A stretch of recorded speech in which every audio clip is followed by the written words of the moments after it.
नमस्कार, speaker voice 2.0 में आपका फिर से स्वागत है। मैं हूं आपका होस्ट और आज हम एक ऐसी किताब लेकर आए हैं जिसने पूरी दुनिया में ब्रेन साइंस को समझने का तरीका ही बदल दिया। दोस्तों, एक सवाल पूछता हूं, क्या आपको लगता है कि जो दिमाग आपको मिला है वो हमेशा के लिए फिक्स्ड है? कि अगर आप बचपन से किसी चीज में कमजोर हैं, पढ़ाई में, याददाश्त में, बोलने में, तो आप हमेशा वैसे ही रहेंगे? क्या आपको लगता है कि स्ट्रोक के बाद या किसी एक्सीडेंट के बाद अगर शरीर का कोई हिस्सा काम करना बंद कर दे तो वो कभी वापस नहीं आ सकता? दोस्तों, पिछले 400 सालों तक दुनिया की पूरी मेडिकल साइंस यही मानती थी कि दिमाग एक मशीन है जो एक बार बन जाए तो फिक्स्ड हो जाता है और अगर उसका कोई हिस्सा खराब हो जाए तो वो हमेशा के लिए खराब रहेगा। लेकिन आज जिस किताब की बात करेंगे वो इस पूरी सोच को जड़ से हिला देती है। आज हम बात करेंगे the brain that changes itself की, जिसे लिखा है डॉक्टर नॉर्मन डॉयड्स ने, एक साइकेट्रिस्ट, रिसर्चर और एक बेहतरीन स्टोरी टेलर। ये किताब असल में ब्रेन प्लास्टिसिटी यानी दिमाग के खुद को बदलने की क्षमता पर आधारित सच्ची कहानियों का एक संग्रह है। इसमें वो साइंटिस्ट्स और पेशेंट्स हैं जिन्होंने साबित कर दिया कि दिमाग कोई फिक्स्ड मशीन नहीं बल्कि एक जीवित बदलने वाली चीज है, जिसे अंग्रेजी में कहते हैं न्यूरोप्लास्टिसिटी। आज इस वीडियो में हम इस किताब के हर एक बड़े हिस्से को, हर एक कहानी को डिटेल में समझेंगे। कैसे एक औरत जो हमेशा गिरने जैसा महसूस करती थी, उसकी जिंदगी बदल गई। कैसे एक रिटार्डेड कहलाई जाने वाली लड़की ने खुद अपना दिमाग फिर से बना डाला। कैसे स्ट्रोक के मरीजों ने सालों बाद फिर से चलना सीखा। और कैसे एक औरत जिसके दिमाग का आधा हिस्सा जन्म से ही गायब था, फिर भी पूरी तरह नॉर्मल जिंदगी जी रही है। तो दोस्तों, अगर आप ये सोचते हैं कि आपका दिमाग आपको लिमिट करता है, तो ये वीडियो आपकी पूरी सोच बदल देगी। आखिर तक बने रहिएगा, क्योंकि आखिर में मैं आपको बताऊंगा वो प्रैक्टिकल कैलकुलेशन कि आप इस नॉलेज को अपनी जिंदगी में कैसे इस्तेमाल कर सकते हैं। चलिए शुरू करते हैं शेरिल शिल्ड्स की कहानी से। शेरिल एक नॉर्मल जिंदगी जी रही थी जब तक एक ऑपरेशन के बाद उसे एक एंटीबायोटिक दी गई जिसका नाम था गेंटामिसिन। इस दवा ने उसके कान के अंदर मौजूद बैलेंस के ऑर्गन, जिसे वेस्टिबुलर सिस्टम कहते हैं, को पूरी तरह बर्बाद कर दिया। नतीजा यह हुआ कि शेरिल को हमेशा ऐसा महसूस होता कि वो गिर रही है, चाहे वो खड़ी हो, बैठी हो या लेटी हो। डॉक्टरों ने कह दिया, ये परमानेंट है, इसका कोई इलाज नहीं। 5 साल तक शेरिल इसी तकलीफ में जीती रही, जब तक वो मिली पॉल बाकेरिटा नाम के एक साइंटिस्ट से। बाकेरिटा ने एक अजीब सी डिवाइस बनाई थी, एक हैट जिसमें एक सेंसर लगा था और एक प्लास्टिक स्ट्रिप जिसे मुंह में जीभ पर रखा जाता था। जब शेरिल सिर हिलाती तो वो सेंसर सिग्नल भेजता और वो सिग्नल जीभ पर हल्के हल्के बुलबुलों जैसी फीलिंग के रूप में महसूस होता, जो बताता कि उसका सिर किस दिशा में झुका है। पहली बार जब शेरिल ने वो हैट पहना तो 5 सालों में पहली बार वो बिना गिरे सीधी खड़ी हो पाई। और दोस्तों, असली चमत्कार तो उसके बाद हुआ। जब उन्होंने वो हैट उतारा तो भी कुछ देर तक शेरिल बिना गिरे खड़ी रह पाई। धीरे धीरे महीनों के प्रैक्टिस के बाद ये रेजिडुअल इफेक्ट यानी हैट उतारने के बाद भी असर रहने का समय कुछ सेकंड से बढ़कर घंटों का हो गया, फिर दिनों का और आखिर में 4 महीने का। आज शेरिल को उस हैट की जरूरत ही नहीं पड़ती। अब जरा सोचिए, ये कैसे मुमकिन हुआ? दोस्तों, यहीं पर ऑथर्स एक बहुत गहरी बात समझाते हैं। दिमाग का पुराना जो मॉडल था उसे कहते हैं लोकलाइजेशनिज्म, यानी ये सोच कि दिमाग के हर हिस्से का एक फिक्स्ड काम है, जैसे किसी मशीन के पार्ट्स का।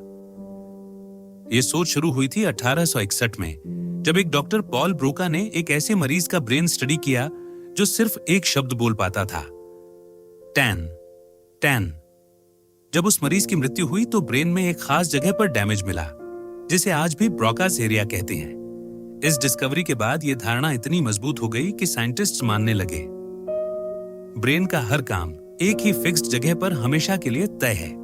अगर वो पार्ट खराब हो गया तो वो कभी ठीक नहीं होगा, बिल्कुल वैसे जैसे कोई मशीन नए पार्ट्स खुद नहीं उगा सकती। लेकिन बाकेरिटा ने साबित किया कि दिमाग असल में बहुत फ्लेक्सिबल है। अगर एक सेंस खराब हो जाए तो दिमाग दूसरे सेंस के जरिए भी वही काम सीख सकता है। इसे कहते हैं सेंसरी सब्स्टिट्यूशन। ऑथर्स एक और हैरान करने वाला एक्सपेरिमेंट बताते हैं। साइंटिस्ट मेरिगन का सोर ने एक बहुत छोटे फेरेट के ब्रेन में सर्जरी करके आंखों की नर्व को सुनने वाले हिस्से से जोड़ दिया। नतीजा, उस फेरेट का सुनने वाला हिस्सा देखने लगा, ये साबित करता है कि ब्रेन के हिस्से जेनेटिकली किसी एक काम के लिए लॉक्ड नहीं है। वो बस उस जानकारी को प्रोसेस करते हैं जो उन तक पहुंचती है। बाची रीटा का ये सफर उनके अपने पिता से जुड़ी एक कहानी से शुरू हुआ था।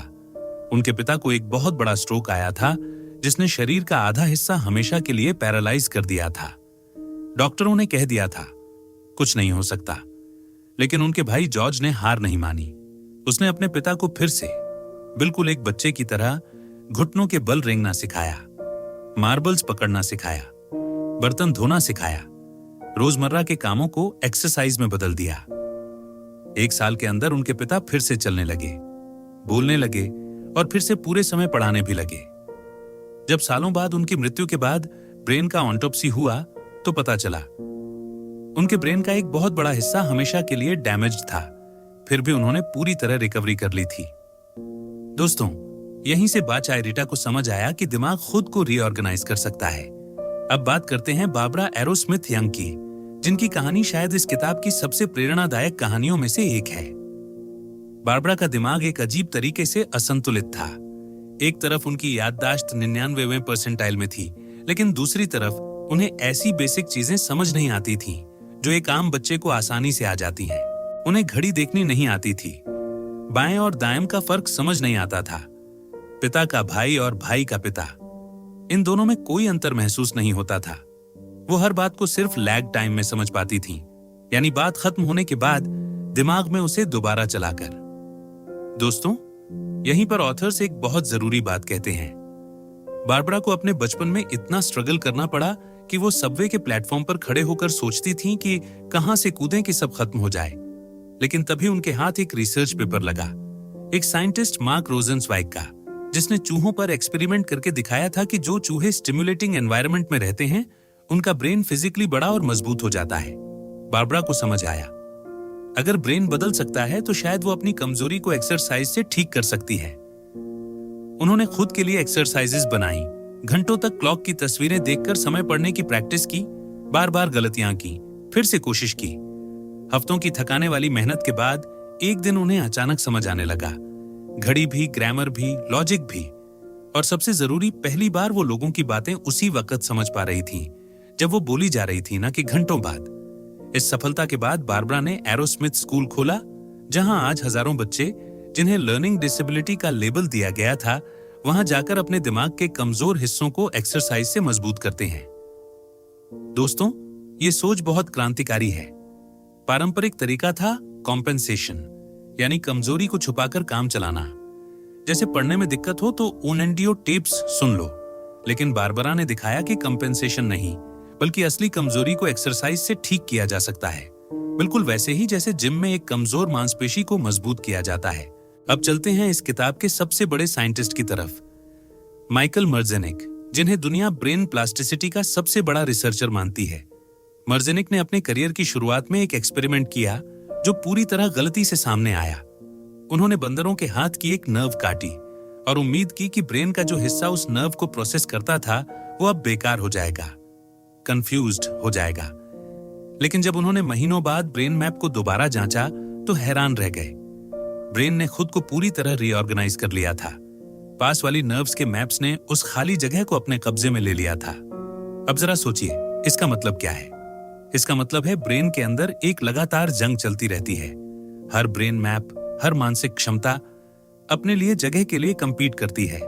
मेर्जेनिच ने इसे बहुत सुंदर तरीके से एक नियम में बदला, जिसे कहते हैं यूज इट और लूज इट। जिस चीज का आप इस्तेमाल नहीं करते, ब्रेन उस जगह को किसी और काम के लिए दे देता है। यही वजह है कि अगर आप फ्रेंच भाषा सीखकर भूल जाएं, अगर गिटार बजाना छोड़ दें, तो ब्रेन उस जगह को धीरे धीरे किसी और स्किल को दे देता है।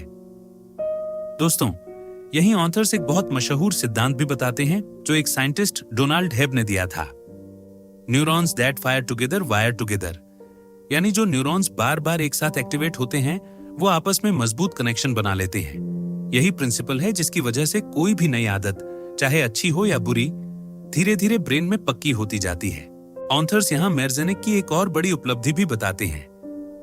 उन्होंने अपने शुरुआती करियर में कोक्लियर इम्प्लांट को डिजाइन करने में मदद की, वो डिवाइस जो जन्म से बहरे बच्चों को सुनने में मदद करती है। ये डिवाइस कान के अंदर मौजूद 3000 बालों जैसी सेल्स का काम सिर्फ कुछ इलेक्ट्रोड से करती है। सवाल था, क्या ब्रेन इतनी सरल डिवाइस से आने वाले सिग्नल्स को भी समझ पाएगा? जवाब था हाँ, क्योंकि ब्रेन प्लास्टिक है, वो नए तरह के सिग्नल्स को भी डीकोड करना सीख सकता है। आज लाखों बहरे बच्चे इसी डिस्कवरी की वजह से सुन पा रहे हैं। मेर्जेनिच ने इसी नॉलेज का इस्तेमाल करके एक प्रोग्राम बनाया, फास्ट फॉरवर्ड, जो बच्चों की भाषा और सीखने से जुड़ी दिक्कतों को ठीक करने के लिए बनाया गया था। इसमें बच्चे कंप्यूटर गेम्स खेलते हैं जिसमें आवाजों को धीरे धीरे फिर तेजी से पहचानना सिखाया जाता है। नतीजे चौंकाने वाले थे। जो बच्चे सालों से पढ़ने में पीछे थे, वो सिर्फ 6 हफ्तों में 1.5 साल जितनी तरक्की कर गए। और सबसे हैरान करने वाली बात, इस प्रोग्राम ने कुछ ऑटिस्टिक बच्चों की भी मदद की, जिनका ध्यान, आंख से आंख मिलाना और लोगों से जुड़ने की क्षमता तक बेहतर हो गई।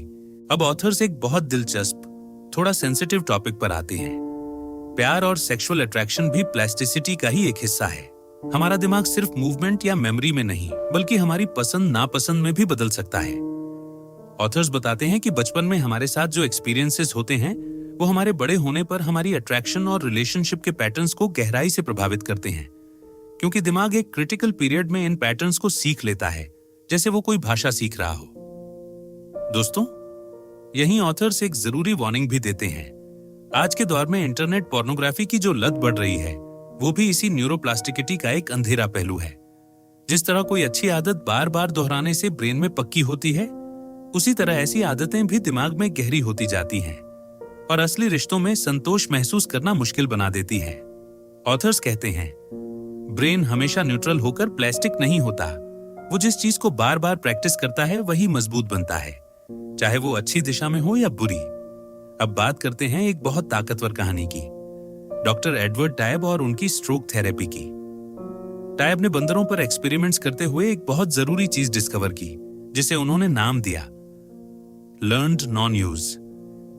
जब किसी बंदर का एक हाथ टेम्पोरेरीली काम करना बंद कर देता, तो शुरुआत में बंदर उसे इस्तेमाल करने की कोशिश करता, बार बार असफल होता और आखिर में उस हाथ का इस्तेमाल करना ही सीख लेता कि वो बेकार है।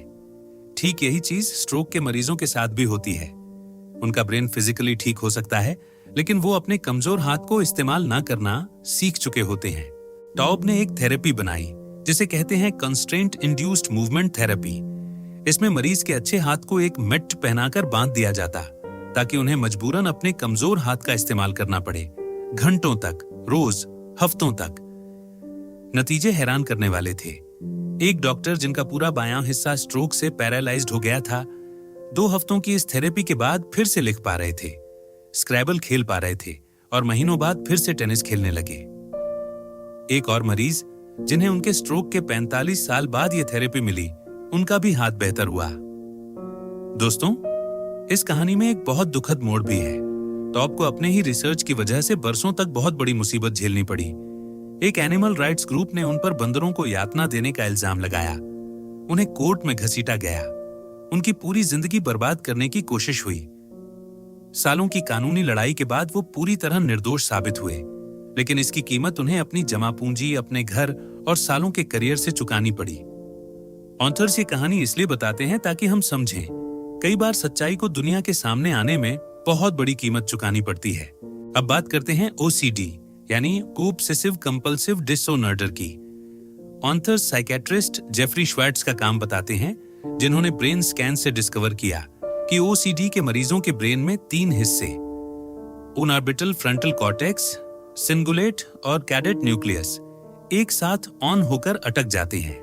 सामान्य इंसान जब कोई गलती सुधारता है तो ब्रेन अपने आप अगले ख्याल पर गियर शिफ्ट कर लेता है, लेकिन OCD के मरीज में ये गियर अटक जाता है और वही डर, वही चेकिंग बार बार दोहराई जाती रहती है।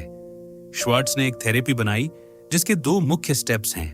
पहला, उस ख्याल को नाम देना, ये जर्म्स नहीं, ये मेरा OCD है। दूसरा, उसी वक्त किसी और सुखद एक्टिविटी पर ध्यान लगाना, बागवानी, संगीत, वॉक, कम से कम 15-20 मिनट के लिए। दोस्तों, ये बिल्कुल वही सिद्धांत है जो हमने पिछली एक और ब्रेन साइंस वाली किताब में भी देखा था। जितना आप उस पुरानी सोच को दोहराएंगे, वो उतनी मजबूत होगी, और जितना आप उससे ध्यान हटाकर कुछ नया करेंगे, वो उतनी कमजोर पड़ेगी। अब बात करते हैं एक बहुत हैरान करने वाली कहानी की, VS रामचंद्रन और फैंटम लिम्ब पेन की। जब किसी का हाथ या पैर किसी एक्सीडेंट या सर्जरी में काट दिया जाता है, तो अक्सर उन्हें वो अंग अब भी वहीं महसूस होता है जैसे वो अभी भी मौजूद हो।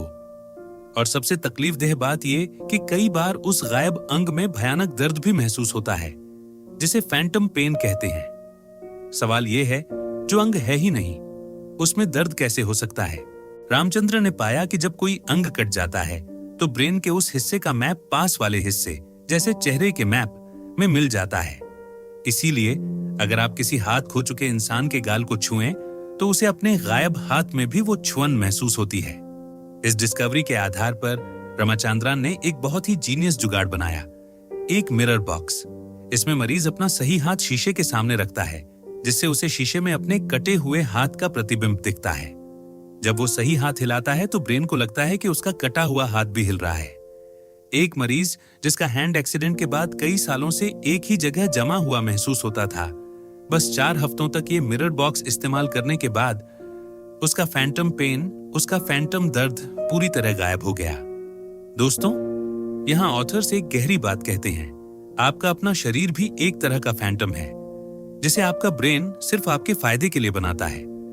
दर्द असल में शरीर में नहीं, ब्रेन में होता है और इसीलिए ब्रेन को धोखा देकर दर्द को भी ठीक किया जा सकता है। इसे साबित करने के लिए रामचंद्रन एक बहुत सरल एक्सपेरिमेंट करते हैं। किसी इंसान के सामने एक नकली रबर का हाथ रखा जाता है और उसका असली हाथ एक पर्दे के पीछे छुपा दिया जाता है। फिर दोनों हाथों को, नकली और असली को, बिल्कुल एक जैसी लय में एक साथ सहलाया जाता है। कुछ ही मिनटों में वो इंसान महसूस करने लगता है जैसे वो नकली हाथ ही उसका अपना हाथ है। ऑथर्स लिखते हैं कि इससे भी आगे, अगर टेबल को उसी लय में थपथपाया जाए जिस लय में असली हाथ को छुआ जाए तो कुछ देर बाद इंसान को लगने लगता है जैसे उसका शरीर उस टेबल तक फैल गया हो। दोस्तों, इससे पता चलता है कि हमारा अपना शरीर होने का एहसास भी ब्रेन का बनाया हुआ एक फ्लेक्सिबल नक्शा भर है, कोई फिक्स्ड परमानेंट चीज नहीं। अब ऑथर्स एक बहुत ही प्रैक्टिकल और इंस्पायरिंग टॉपिक पर आते हैं, इमेजिनेशन। साइंटिस्ट अल्वारो पास्कुआल लियोने ने एक एक्सपेरिमेंट किया जिसमें 2 ग्रुप्स को पियानो की एक सीक्वेंस सिखाई गई। एक ग्रुप ने असल में पियानो बजाकर प्रैक्टिस की, दूसरे ग्रुप ने सिर्फ अपने दिमाग में बिना पियानो छुए वो सीक्वेंस बजाने की कल्पना की। 5 दिन तक, रोज 2 घंटे। नतीजा चौंकाने वाला था। दोनों ग्रुप्स के ब्रेन मैप्स में लगभग एक जैसा बदलाव आया। सिर्फ कल्पना करने वाले लोग भी असल में प्रैक्टिस करने वालों जितना ही बेहतर हो गए। दोस्तों, इसका मतलब ये नहीं कि सिर्फ सोचने से सब कुछ हो जाएगा, बल्कि ये कि सही तरीके से की गई मेंटल प्रैक्टिस भी उतनी ही ताकतवर हो सकती है जितनी फिजिकल प्रैक्टिस। ऑथर्स यहाँ एनाटोली शारांस्की की कहानी भी बताते हैं, एक सोवियत कैदी जो 9 साल जेल में रहा, जिसमें से 400 दिन एक अंधेरी, बर्फीली, अकेली कोठरी में। उसने उस दौरान अपने दिमाग में शतरंज खेलना शुरू किया, बिना बोर्ड, बिना मोहरों के, सिर्फ कल्पना में। जब वो आजाद हुआ तो उसने वर्ल्ड चैंपियन गैरी कास्पारोव के खिलाफ भी शतरंज खेला और जीत गया। ऑथर्स अब साइको एनालिसिस यानी बात करके इलाज करने वाली थेरेपी के तुमता के बारे में बताते हैं। बहुत सालों तक लोग मानते थे कि सिर्फ बात करने से ब्रेन नहीं बदल सकता, इसके लिए दवाइयां ही चाहिए। लेकिन नोबेल प्राइज विजेता साइंटिस्ट एरिक कैंडल ने समुद्री घोंघे पर एक्सपेरिमेंट्स करके साबित किया कि जब कोई जानवर कुछ नया सीखता है तो उसके न्यूरॉन्स के बीच नए कनेक्शंस बन जाते हैं। फिजिकली यानी सीखना, चाहे वो किताब से हो या थेरेपी की बातचीत से, ब्रेन की बनावट को लिटरली बदल देता है। ऑथर्स एक मरीज मिस्टर एल की कहानी बताते हैं, जिनकी मां उनके बचपन में ही गुजर गई थी और जिनकी वजह से वो बड़े होकर भी रिश्तों में गहराई से जुड़ नहीं पाते थे। सालों की थेरेपी के बाद जब उन्होंने अपने अंदर दबे हुए उस पुराने दुख को समझा, महसूस किया, तो उनकी जिंदगी बदल गई। जिसे ऑथर्स कहते हैं अपने भूतों को अपने पूर्वजों में बदलना। यानी जो दर्द हमें परेशान करता है, अगर हम उसे समझ लें तो वो हमें सिखाने वाली एक याद बन सकता है, ना कि हमें डराने वाला भूत। अब बात करते हैं उम्र बढ़ने और ब्रेन की। ऑथर्स बताते हैं कि सालों से माना जाता था कि ब्रेन में नए न्यूरॉन्स बनना बंद हो जाता है, बस पुराने खत्म होते रहते हैं। लेकिन साइंटिस्ट्स ने डिस्कवर किया कि हमारे ब्रेन के एक हिस्से, हिप्पोकैम्पस में जीवन भर नए न्यूरॉन्स बनते रहते हैं। इस प्रोसेस को कहते हैं न्यूरोजेनेसिस। ऑथर्स 90 साल के एक डॉक्टर स्टैनली करंस्की की कहानी बताते हैं, जो लगातार कुछ न कुछ नया सीखते रहते हैं। कभी एस्ट्रोनॉमी, कभी रशियन भाषा, कभी रॉक कलेक्टिंग। वो कहते हैं कि उन्होंने कभी अपनी उम्र को बहाना नहीं बनाया। 81 साल की उम्र में उन्होंने रूसी भाषा सीखी और एक रूसी जहाज पर बैठकर एंटार्क्टिका तक घूम आए, सिर्फ इसलिए क्योंकि वो जगह वहां थी। ऑथर्स यहां एक बहुत दिलचस्प साइंटिफिक खोज भी बताते हैं। ब्रेन के हिप्पोकैम्पस नाम के हिस्से में नए न्यूरॉन्स बनाने वाली स्टेम सेल्स होती हैं और रिसर्च से पता चला कि 2 चीजें इन नए न्यूरॉन्स को बनाने में सबसे ज्यादा मदद करती हैं। पहली, फिजिकल एक्सरसाइज, खासकर तेज चलना, और दूसरी, नई और चुनौतीपूर्ण चीजें सीखना। चूहों पर हुए एक्सपेरिमेंट्स में जो चूहे एनरिच्ड एनवायरनमेंट में यानी खिलौनों, रनिंग व्हील्स के साथ रहे, उनके हिप्पोकैम्पस में न्यूरॉन्स की संख्या 5 गुना तक बढ़ गई थी, बूढ़े चूहों में भी। ऑथर्स ये भी बताते हैं कि सारी एक्टिविटीज बराबर फायदेमंद नहीं होती। जो चीजें सच में ध्यान और कंसंट्रेशन मांगती हैं, जैसे कोई नया इंस्ट्रूमेंट सीखना, डांस सीखना, वो बॉलिंग या टीवी देखने से कहीं ज्यादा ब्रेन के लिए फायदेमंद है। ऑथर्स एक बहुत सुंदर उदाहरण देते हैं। मशहूर सेलिस्ट पाब्लो कासाल्स से जब पूछा गया कि 91 साल की उम्र में भी वो क्यों रोज प्रैक्टिस करते हैं, तो उन्होंने कहा, क्योंकि मैं अब भी तरक्की कर रहा हूं। और आखिर में इस किताब की शायद सबसे हैरान करने वाली कहानी मिशेल मैक की। मिशेल का जन्म ऐसी हालत में हुआ था जिसमें उसके दिमाग का पूरा बायां हिस्सा कभी बना ही नहीं। सामान्य तौर पर बोलना, भाषा, गणित, ये सब काम बाएं हिस्से में होते हैं, लेकिन मिशेल के दिमाग के दाएं हिस्से ने खुद बिना किसी की मदद के ये सारे काम सीख लिए। आज मिशेल बोलती है, पढ़ती है, नौकरी करती है, फिल्में देखती है, चुनावों में वोट देती है। हाँ, उसे कुछ दिक्कतें जरूर हैं। उसे एब्स्ट्रैक्ट सोच में परेशानी होती है, आवाजों के प्रति बहुत सेंसिटिव है, लेकिन कुल मिलाकर एक पूरी जिंदगी आधे ब्रेन के साथ। दोस्तों, मिशेल की कहानी हमें दिखाती है कि हमारा ब्रेन, हमारा पूरा वजूद कितना कम समझा हुआ है और कितनी हैरान करने वाली क्षमता उसके अंदर छुपी है। तो दोस्तों, अब बात करते हैं उस कैलकुलेशन की जिसका वादा मैंने शुरुआत में किया था। अगर आप इस किताब का सार एक लाइन में समझना चाहें तो वो यही है, आपका ब्रेन फिक्स नहीं है, वो लगातार बदल रहा है, हर पल, हर सोच, हर आदत के साथ। सवाल सिर्फ ये है कि वो किस दिशा में बदल रहा है, आपके फायदे में या आपके नुकसान में। पहला सबक, जो भी आप बार बार करते हैं, सोचते हैं, प्रैक्टिस करते हैं, ब्रेन उसी को मजबूत बनाता है। इसलिए अगर आप कोई नई स्किल सीखना चाहते हैं, कोई पुरानी आदत छोड़ना चाहते हैं, तो याद रखिए, शुरुआत में मुश्किल लगेगा, लेकिन neurons that fire together wire together, बार बार दोहराने से नया रास्ता मजबूत होता जाएगा। दूसरा सबक, उम्र कोई बहाना नहीं है। चाहे आप 20 साल के हों या 90 साल के, चाहे आपको बचपन से कोई कमजोरी रही हो या किसी एक्सीडेंट के बाद कोई नुकसान हुआ हो, दिमाग हमेशा एक नया रास्ता ढूंढने की कोशिश करता है, बशर्ते आप उसे सही एक्सरसाइज, सही चैलेंज दें। तीसरा सबक, सिर्फ सोचना भी काम करता है। अगर हालात ऐसे हैं कि आप फिजिकली कुछ प्रैक्टिस नहीं कर सकते, तो सही तरीके से की गई कल्पना, मेंटल प्रैक्टिस भी आपके ब्रेन को बदल सकती है। चौथा सबक, नई चीजें सीखते रहना, चुनौतियां लेते रहना, चाहे आप कितने भी बड़े क्यों ना हों, आपके ब्रेन को जवान बनाए रखता है। अब प्रैक्टिकल एक्शन प्लान क्या है? सबसे पहले अपनी जिंदगी में हर हफ्ते कम से कम एक नई चीज सीखने की कोशिश कीजिए। कोई भाषा, कोई इंस्ट्रूमेंट, कोई नया रास्ता, कुछ भी जो आपके ब्रेन के लिए नया हो। दूसरा, अगर आप किसी बुरी आदत से जूझ रहे हैं तो सिर्फ उसे रोकने की कोशिश मत कीजिए, उसकी जगह कोई नई अच्छी एक्टिविटी शुरू कीजिए ताकि ब्रेन का वो रास्ता किसी और अच्छी चीज के लिए इस्तेमाल हो। तीसरा, फिजिकल एक्सरसाइज कीजिए, क्योंकि जैसा हमने सीखा, चलना, दौड़ना ब्रेन में नए न्यूरॉन्स बनने में सीधे मदद करता है। और आखिर में धैर्य रखिए, शेरिल को बैलेंस वापस पाने में महीने लगे, बारबरा को अपना ब्रेन फिर से बनाने में सालों लगे, लेकिन बदलाव चाहे कितना भी धीमा क्यों ना हो, हमेशा मुमकिन है। दोस्तों, याद रखिए, आप अपने ब्रेन के कैदी नहीं हैं, आप उसके आर्किटेक्ट हैं। हर दिन, हर सोच के साथ आप अपने दिमाग को फिर से बना रहे हैं। तो ये थी the brain that changes itself की पूरी जर्नी, शेरल से लेकर बारबरा तक, मर्जेनिक से लेकर रामचंद्रन तक और आखिर में मिशेल तक। हर एक कहानी हमें यही सिखाती है कि इंसानी दिमाग की क्षमता की कोई सीमा नहीं है। अगर आपको ये वीडियो पसंद आया हो, अगर इसने आपकी सोच को थोड़ा भी हिलाया हो, तो प्लीज इसे लाइक कीजिए। नीचे कमेंट में बताइए कि इस किताब की कौन सी कहानी ने आपको सबसे ज्यादा हैरान किया। और इसे उन लोगों के साथ जरूर शेयर कीजिए जिन्हें लगता है कि वो बदल नहीं सकते, क्योंकि दोस्तों साइंस कहती है वो बदल सकते हैं। और हाँ, ऐसी ही जबरदस्त जिंदगी बदलने वाली किताबों की समरीज के लिए स्पीकर वॉइस 2.0 को अभी सब्सक्राइब कर लीजिए, ताकि अगली किताब, अगली कहानी सीधे आप तक पहुंच सके। मिलते हैं अगली वीडियो में, तब तक के लिए ये था स्पीकर वॉइस 2.0। नमस्कार।